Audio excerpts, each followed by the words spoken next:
বিসমিল্লাহির রহমানির রহিম। আসসালামু আলাইকুম। আজকে আলু দিয়ে একটা হ্যাশ ব্রাউনের রেসিপি দেখাবো। চলুন তাহলে শুরু করা যাক সেই মজাদার হ্যাশ ব্রাউন রেসিপি। এখানে আমি 5টা আলু নিয়েছি। আমি আলুগুলো কিন্তু খুবই পাতলা করে কিউব করে কেটে নিয়েছি। পরে যে আলুগুলি আমি দিব এটা কিন্তু আমি মেশিন দিয়ে গ্রেটার দিয়ে গ্রেট করে নিয়েছি। দুই রকমের আলু এখানে আমি মিশিয়ে এই হ্যাশ ব্রাউনটা বানাবো। ফুটন্ত পানির ভিতরে আমি সেই আলুগুলো দিয়ে দিলাম। এখানে আমি 5 মিনিট মতো আলুটা বয়েল করে নেব। 5 মিনিট পরে কিন্তু আলুটাই পানি থেকে নামিয়ে ফেলতে হবে। দেখতেই পাচ্ছেন আমার আলু কিন্তু দুইভাবে কাটা। আপনারা যে কোনো একভাবে কাটতে পারেন, এতেও কিন্তু কোনো অসুবিধা হবে না। 5 মিনিট পর আমি কিন্তু আলুটা নামিয়ে ফেলছি। এরকম একটা চালনির ভিতরে আমি আলুগুলো রেখে দিলাম যাতে পানিটা খুব ভালোভাবে ঝরে যায়। এখন আমি এখানে দিয়ে দিলাম গোলমরিচ, দিয়ে দিলাম স্বাদ মতো লবণ। গোলমরিচের পরিমাণ আপনারা আরেকটু বাড়াতে পারেন। আর এখানে দিয়ে দিলাম কর্নফ্লাওয়ার। এখানে কর্নফ্লাওয়ারটাই ব্যবহার করবেন। খুবই কম উপকরণ দিয়ে এই হ্যাশ ব্রাউন রেসিপিটা বানানো যায়।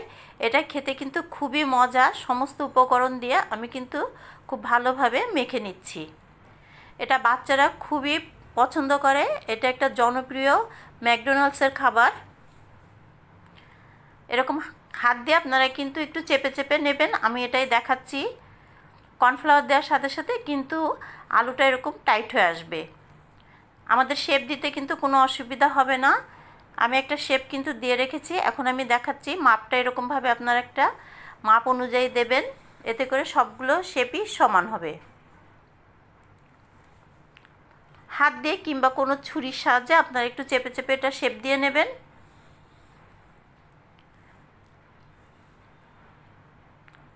এটা কিন্তু খেতে খুবই ভালো লাগে আর খুবই কম উপকরণ দিয়ে এই মজাদার রেসিপিটা বানানো যায়। দেখুন আমি ছুরি দিয়েও এরকমভাবে করে দেখাচ্ছি আপনাদের। আপনারা আপনাদের পছন্দ মতো সাইজ করে নিতে পারেন।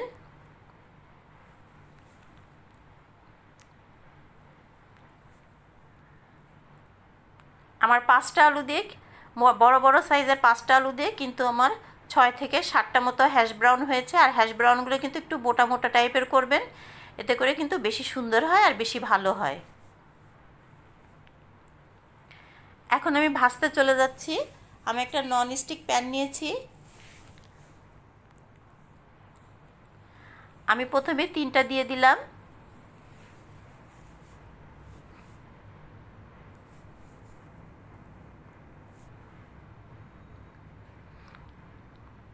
আমার হ্যাশ ব্রাউন প্রথমটা ভাজা হয়ে গেল। আমি এখন পিঠ উল্টিয়ে দিচ্ছি, একটু উল্টিয়ে দেব।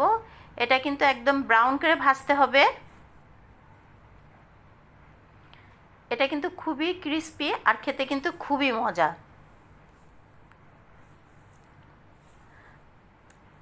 এই হ্যাশ ব্রাউনটা কিন্তু বাচ্চারা বড়রা সবাই খুব পছন্দ করে। আমার সবগুলি হ্যাশ ব্রাউন বানানো হয়ে গেছে। দেখতেই পাচ্ছেন কতটা সুন্দর আর কতটা লোভনীয়। আমি আপনাদের একটা দেখাচ্ছি কতটা ক্রিস্পি।